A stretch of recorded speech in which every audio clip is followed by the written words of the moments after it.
Dans ce bureau de vote de Caser, comme ailleurs dans la circonscription, le suspense n'a pas duré bien longtemps. Vu le peu de votants un peu partout, à peine 35%, le dépouillement a été rapide.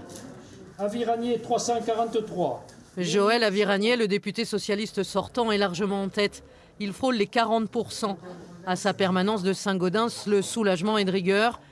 Calculette en main, Carole Delga est à la manœuvre. La présidente de région élue députée ici dès le premier tour en 2012 vérifie les comptes.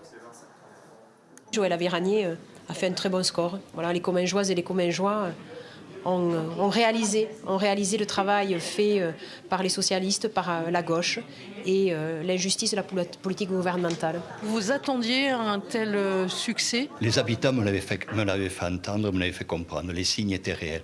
Vous savez, je n'ai jamais été autant interpellé que ces derniers jours, ces dernières semaines. Partout, il y a une attente réelle, il y a un besoin de davantage de justice. Le PS double quasiment son score par rapport à juin dernier. À l'inverse du candidat de La République En Marche, avec un peu plus de 20%, Michel Monsara s'effondre, mais il veut encore y croire.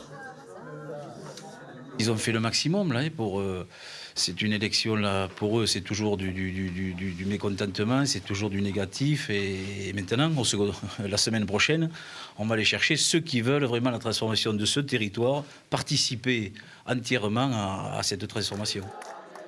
Ambiance plus festive chez la France insoumise, même si elle espérait être au deuxième tour. Les ténors nationaux ont mouillé la chemise, mais ça n'a pas suffi. Une déception d'être troisième, de ne pas être au second tour, parce qu'on s'imaginait pouvoir y être. On avait de bons retours. On avait effectivement fait une belle campagne. On va donc rejouer le même match qu'en juin dernier. Le PS est confiant. La République En Marche croit en la remontada. Il va donc falloir séduire les abstentionnistes, qui sont les grands vainqueurs de ce scrutin.